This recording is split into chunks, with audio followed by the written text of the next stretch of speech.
fresh off a big bipartisan win on the debt ceiling, President Biden is ready to pivot back to his re-election campaign. NBC's Mike Memley reports that it's a, quote, return to previously scheduled programming, according to a White House senior advisor. The president hopes to showcase himself as a leader willing to reach across the aisle and build consensus, while his Republican rivals spar with each other on the campaign trail. I'm joined by Amy Walter, the publisher and editor-in-chief of the Cook Political Report. Amy, our own Mike Memley reports that the president is not planning on taking a victory lap here on the debt deal.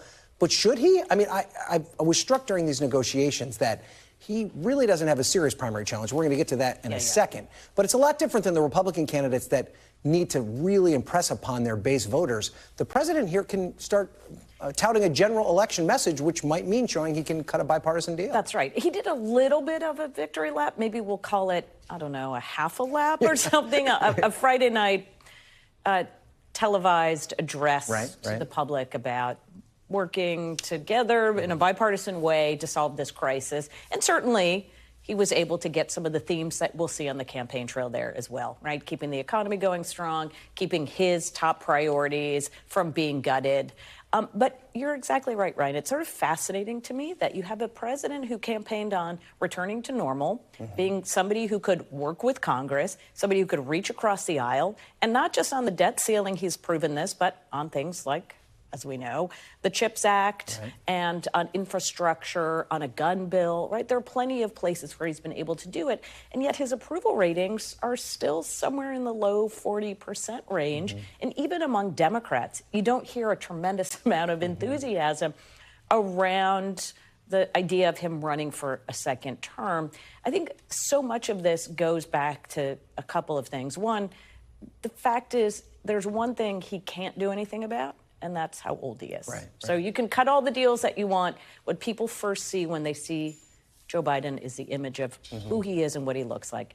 And the second is, I think what a victory looks like for many Democratic voters, especially younger voters, are the things that he campaigned on that he's been unable to follow through on. Student loan debt, for example, or DACA.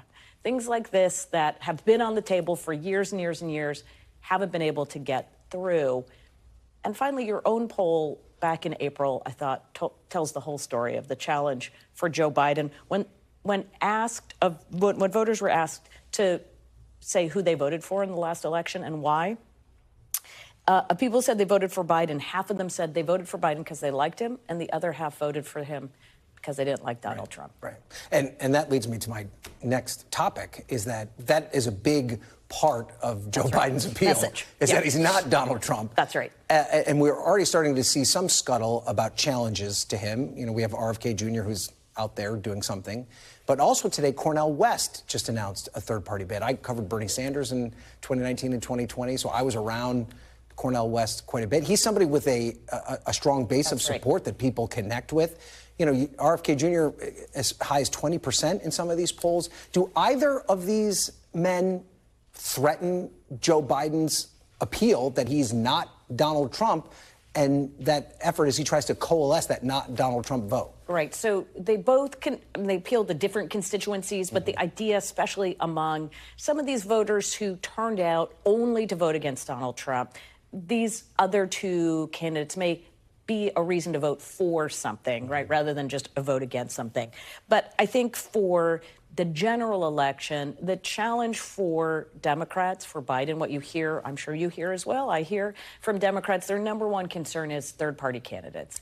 We saw it in 2016, and that's what Cornel West would be. He doesn't need to get on the ballot in 50 states. He only needs, just get on in Wisconsin and Arizona and Georgia, that, and pull 1 or 2%. That could be enough to make Biden's success there really tenuous. We all remember Ralph Nader's role in 2000, right? I mean, and you know, Jill Stein and et cetera. Now, it's different.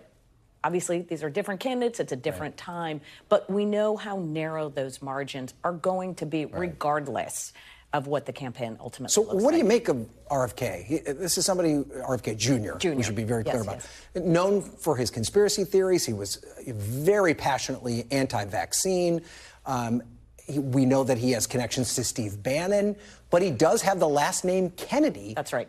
What do you My number attribute one it to? question is how soon or when will we see Democratic affiliated groups going out and educating Democratic voters about who RFK Jr. is? Right now, he's as high as he is in the polls because it's just all name ID. I doubt very many people know much about him. So when will we start to see sort of a sustained campaign highlighting many of the things you just did about some of the conspiracy theories and the anti-vaccine and the support from Steve Bannon to probably drive that support down? But look, when you've got, I don't know, we've seen multiple polls about this, anywhere from 30 to 50% of Democrats saying, boy, I'd like another option in 2024. We shouldn't be that surprised that somebody with a very well-known name is getting some of that vote. You know, it's always interesting that these candidates that are established, they decide not to entertain a primary challenger.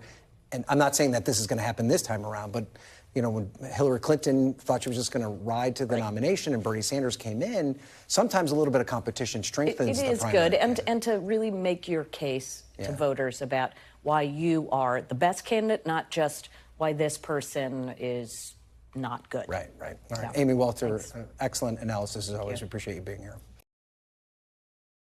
Thanks for watching our YouTube channel. Follow today's top stories and breaking news by downloading the NBC News app.